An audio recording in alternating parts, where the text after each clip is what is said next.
Well, hey, life groups, I hope you are having a meaningful fall so far and hopefully a meaningful experience together. Maybe some of our groups have already been meeting for a few weeks.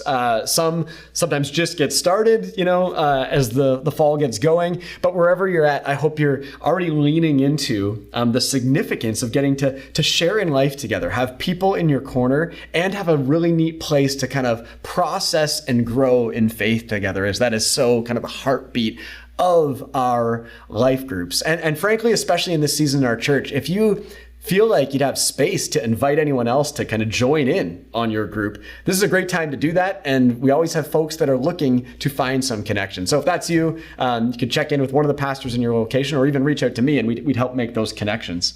But particularly coming out of this week, we're continuing our journey through the story of the early church in the book of Acts. And we're arriving this week, and in what I shared in this week's message, at the end of Acts chapter 2, where we really get the first compelling picture of the very first church. And I think it'll be a great vision to process together, to learn from together, and to consider how we can live this vision out even among our group very specifically. So I'm just going to read for you the passage. It's broken up a little bit in our conversation starters. You can read and kind of reflect on it in pieces together there, but I'll read it for you, share a couple more encouragements, and then you can jump in. It's Acts 2:42-47. It says, these new believers putting their faith in Jesus, they devoted themselves to the apostles' teaching and to fellowship, to the breaking of bread and to prayer. Everyone was filled with awe at the many wonders and signs performed by the apostles. All the believers were together and they had everything in common.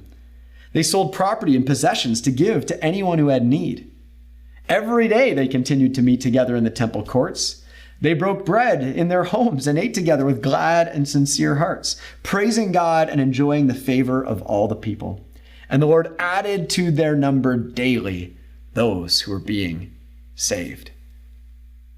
It's a compelling picture and one that we always want to be growing into as a church to participate in this activity of Jesus. And there's kind of three moves here that you can process together. First, it describes what these believers devoted themselves to, how they devoted and reoriented their lives around the way of Jesus and kind of what were the features of life together. Then it describes what happened as a result. Just this shared life and this kind of ongoing party and this looking out for everyone's needs, experiencing wonder and awe and oneness together.